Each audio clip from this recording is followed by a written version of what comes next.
Hello there, I'm Kaz. Early this year, I, like many others, was looking forward to a little game coming out called Aliens Colonial Marines. It was not very good. At all. The entire Alien Colonial Marines fiasco has been one of the biggest news stories in gaming this year, so let's keep this brief. Aliens Colonial Marines dates way back to 2001, where it was originally planned for the PlayStation 2, but went through a full decade filled with delays and cancellations, rivaling Duke Nukem Forever for the top spot for the most delays for a game's release. Ironically, like Duke Nukem Forever, it was eventually released by Gearbox Software to critical failure and surprising sales, prompting a movement against the corporate "trust us, it'll be good" pre-order structure of this console generation, and a lawsuit for Gearbox and Sega for the false advertising of Colonial Marines in trailers. Controversy arose from outsourcing the game's development, and Alien fans cringed everywhere at what is the official, canonical sequel to James Cameron's Aliens.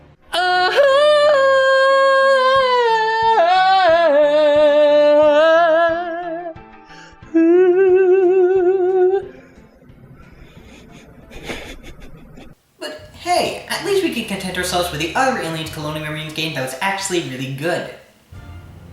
Sort of. Aliens Infestation, everyone. Alien, they say its structural perfection's matched only by its hostility. Even artificial persons are impressed. Yes, alongside a console Alien Colonial Marines game, there was a DS version, this one being developed by the good old folks over at WayForward alongside Gearbox. What would eventually become known to us as Aliens Infestation became one of the more memorable titles in the DS's waning popularity, and is often considered to be a really good Alien game. With that said, let's take a look at Aliens Infestation to see if there really is hope for a good modern Aliens game, or if it's time to throw your controller up in the air and scream, "Game over, man! Game over!" The story is set after the events of Alien 3 where, you know what? There's no point in discussing this. Outside of the first two Alien films, the plot to any Alien-related material is irrelevant. Maybe there's an Alien comic that tells a worthwhile story, but if there is one, I haven't read it. Whatever the verdict on that may be, the gameplay is where it's at for this title. Aliens Infestation is an action-adventure title, designed in the same vein as Metroid. Ironic since Metroid was heavily inspired by the film Alien, but I digress. You control a Marine on a spaceship and explore the vessel to accomplish your mission while wiping out the infestation of xenomorphs on board. As you explore, you'll need to keep up your health and watch the ammo of your weapon, lest you want to be wielding a pistol to the next save room. Should one of your Marines die, you can find several others to join your ranks during your adventure. There are also times where you can jump into the fan-favorite loader, and while they are fun, they're not often enough and come off as a rather pointless inclusion. What will happen often, and is not pointless, is the appearance of a new xenomorph that helps break up the room sessions, and some unique boss fights unlike anything ever seen in the Alien franchise. It sounds great! A Metroid title with a greater focus on horror and survival that adds to the Alien universe with some new species. And of course, me being a huge WayForward Technologies fan, I would be all over this game, praising it from the heavens, right? Oh dear. Flame shields up. This is not going to be pretty, folks. At all. Aliens Infestation fails to understand what goes into the design of a Metroid-like title, and subsequently, how to implement elements of survival horror into said design. Starting off with the latter, xenomorphs and other enemies will always spawn in the exact same spot, so entering a new room or returning to an old one, there's no surprise from either, and it all blends together, becoming incredibly dull. It doesn't matter since your map will mark out the locations, thus lowering the shock of anything popping up, especially with the backtracking. Instead of acting surprised when they show up, you end up just slowly waiting for them to pop up so you can play whack a xenomorph or running straight through and hoping that you can survive. Not that you have an easy time surviving because the controls are, surprisingly, too loose, where simply turning around to shoot an enemy or getting up a ladder is an exercise in patience. Some things like strafing when you're shooting works fine, but anything that requires you to move in a direction other than forwards or backward is usually pretty poor. There's also a roll, which sounds helpful, but mostly comes off as pointless since it requires almost perfect timing to dodge an enemy's attack. Also, whenever you run, dodge, or even fall, you lose some of your stamina, which you use to run or dodge, so it's not something you can do sparingly.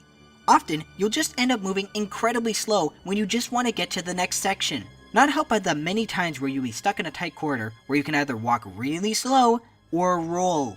And if anybody is going to try and throw out the realism card, I would like to remind you, you're a space marine shooting phallic-shaped alien while hunting down a guy that looks like this.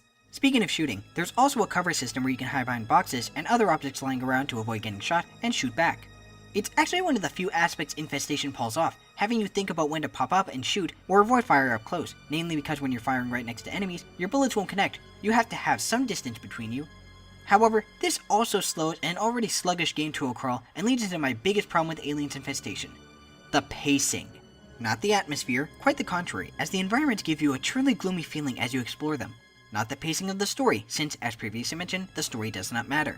No, it's the pacing of the mechanics.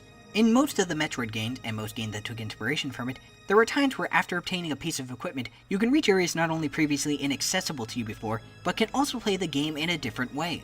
You feel like your character has changed, can accomplish something that they couldn't do before, and sometimes reach areas not intended by the original creators. Think the sublime Super Metroid. In Aliens Infestation, you get 4 weapons and 4 pieces of equipment. No more, no less.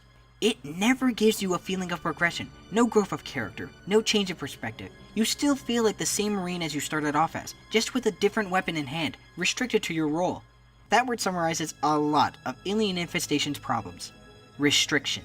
Your weapons don't help you progress further, it's how many keys you can get.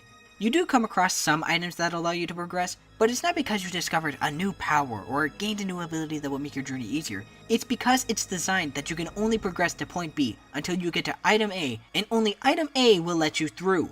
There's no clever way to use what abilities you do have to get around this, and beat the game faster on a second try. It's all about memorization. Your health is limited, it never increases, and you never get better armor or more slots for your grenades, or anything as enemies become stronger aside from a different weapon. There is a reason why enemies will drop health in Metroid to restore the many tanks you will obtain, and why in Metroidvania games there are items that will boost health as well as restore it. Eventually, when you start facing more powerful and smarter enemies, especially seeing how intelligent the AI is already to begin with, you're going to start taking more damage and die. Again, there are certain rooms with health kits, but unless you mark them down on your map, there's little to no way to differentiate between them and the other sections. Same goes for the upgrades. You can upgrade a weapon 3 times, but there doesn't seem to be much of a difference in a regular flamethrower and a flamethrower with 3 upgrades. The bosses feel like they're just massive xenomorphs that soak up damage like a sponge, while whittling down your health to nothing, if not being more than a touch anticlimactic like the final boss. The only one that isn't a tedious test of your patience full of dodging and exploiting unreachable areas would be the one wherein you reenact a famous scene from Aliens. It's actually a fairly memorable encounter filled with tension, despite having to repeat the same action 6 times. But even taking out the regular enemies can be a pain, because they can move in spots that are difficult to aim at and never flinch when they get hit. You, however, can take multiple hits at once from a single enemy, constantly flinch in between hits, and don't get a second of invulnerability. Not unless you die. Which you will, because this game is frustrating. Not hard, not difficult, frustrating. Arguably more so than WayForward's Contra 4.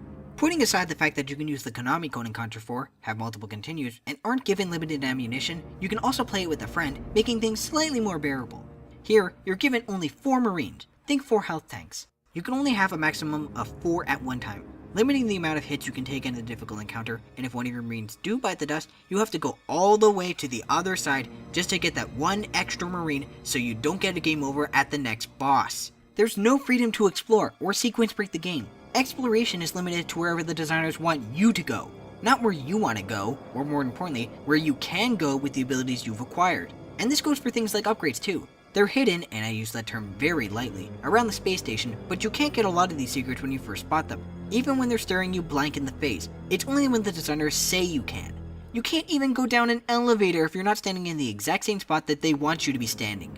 Here's a perfect example. At a certain point in the game, you'll obtain a wrench, which you can use to turn off steam valves. So naturally, you go to an area where you saw a keycard that was blocked up by steam, turn off the valve right near it, but instead of that stopping the steam blocking you from the key, it unblocks the area to the other valve in the room. The valve which gets rid of the steam blocking your progress. The valve which had no reason to exist, but because the designers wanted you to go there before you got the card key. It's horribly inorganic design for a Metroid-like title. And the thing is, WayForward has made a good Metroid-inspired game. Yes, I know, I've gone on and on about this title and praised it like there's no tomorrow. But said praise does not go unwarranted. Rich Kid's Revenge is a fantastic example of how to make a Metroid-like title with smooth controls, excellent pacing, and truly creative areas to explore. Sure, the map system was worse and the game lacked challenge, but it was, ultimately, the more satisfying experience.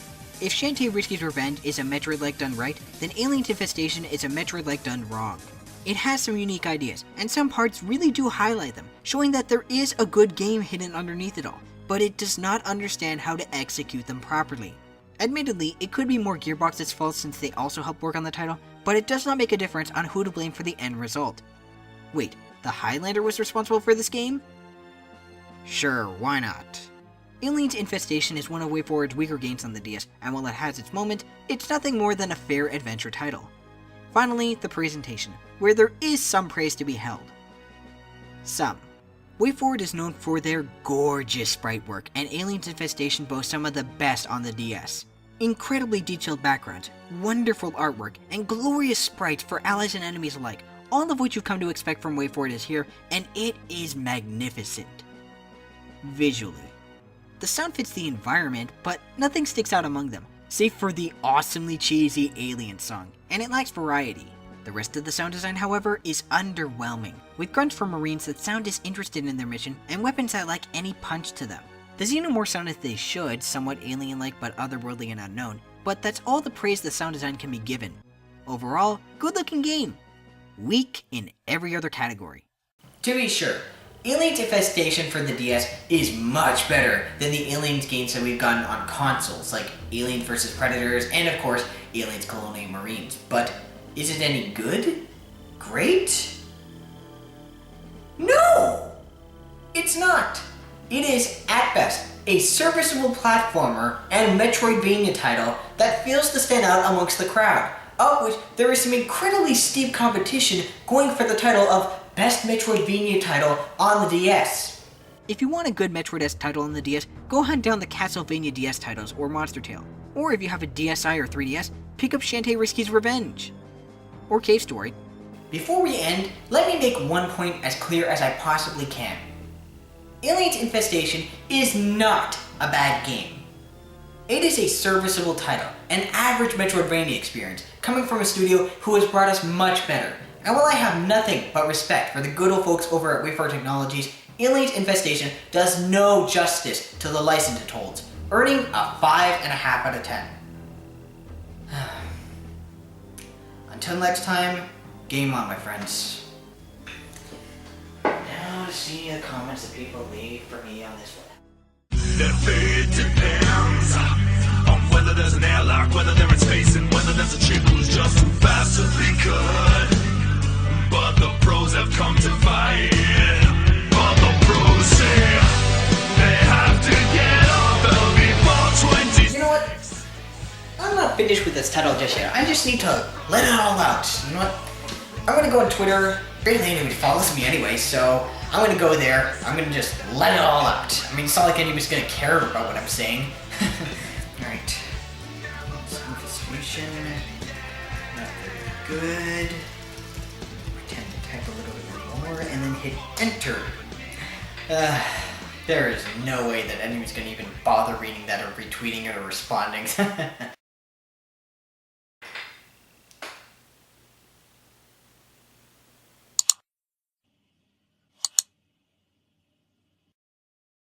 Ow. I don't know what to say. I just feel really bad now.